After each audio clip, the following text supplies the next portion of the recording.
Amis entrepreneurs, salut, ça me fait super plaisir de te présenter cette toute nouvelle vidéo. Aujourd'hui, c'est une vidéo patrimoine personnel. L'inflation est probablement un terme que tu auras déjà entendu un bon nombre de fois sans jamais cerner ses impacts. Tout d'abord, si tu découvres mes vidéos, je m'appelle Pierre-Marie Monjaret, je suis expert comptable, expert en conseil patrimonial, mais je suis surtout un entrepreneur. Je t'invite à regarder ma première vidéo si tu souhaites en savoir plus. L'inflation se base sur le calcul de l'indice des prix. Comme le prix de tous les biens et services ne varie pas de la même façon et qu'ils ne sont pas consommés dans les mêmes quantités, l'INSEE choisit un certain nombre de produits dits représentatifs et un certain nombre de points de vente représentatifs. Ils vont ensuite pondérer le poids de chaque produit selon sa consommation en lui attribuant un coefficient. Et l'indice est calculé à partir d'une année de référence. Quelles sont les causes de l'inflation? Alors, il y a différentes théories et explications sur cette hausse des prix. Tout d'abord, il y a l'inflation par la demande. Cette explication est celle des économistes de l'école dite keynésienne, où l'inflation est due à un excès de demande par rapport à l'offre. Afin de rétablir l'équilibre, les prix augmentent. Cela augmente le nombre d'offreurs et diminue le nombre de demandeurs. Seconde théorie, l'inflation par les coûts. Le prix d'un produit peut augmenter parce que son coût de fabrication augmente ou parce que le produit qu'il compose augmente. Alors l'augmentation du coût de fabrication peut avoir plusieurs sources. Par exemple,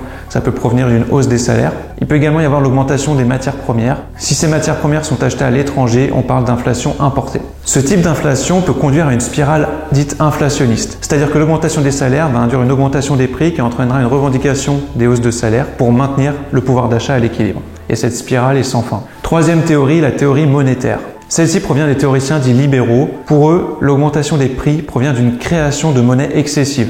Il est créé plus de monnaie que de richesse réelle dans le pays, ce qui déprécie la valeur de la monnaie et donc fait augmenter les prix pour compenser cette baisse de valeur.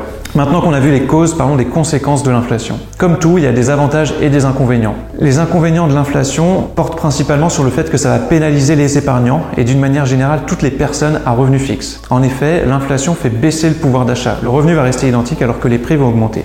L'inflation pénalise également le commerce extérieur, rendant les produits relativement plus chers à l'étranger. A l'inverse, il y a aussi certains avantages à avoir de l'inflation, par exemple pour les emprunteurs, car ça va alléger leurs dettes. C'est vrai pour les entreprises comme pour les particuliers. Enfin, par l'inflation, les entreprises verront leur chiffre d'affaires augmenter. Alors voilà, c'est tout pour aujourd'hui. J'espère que tu as aimé cette nouvelle vidéo et que l'inflation n'a maintenant plus de secret pour toi. Si tu as aimé, n'hésite pas à liker et à partager, ça me permettra de savoir que tu as apprécié. Et abonne-toi à la chaîne pour rester informé des toutes nouvelles vidéos. À très vite, ciao ciao!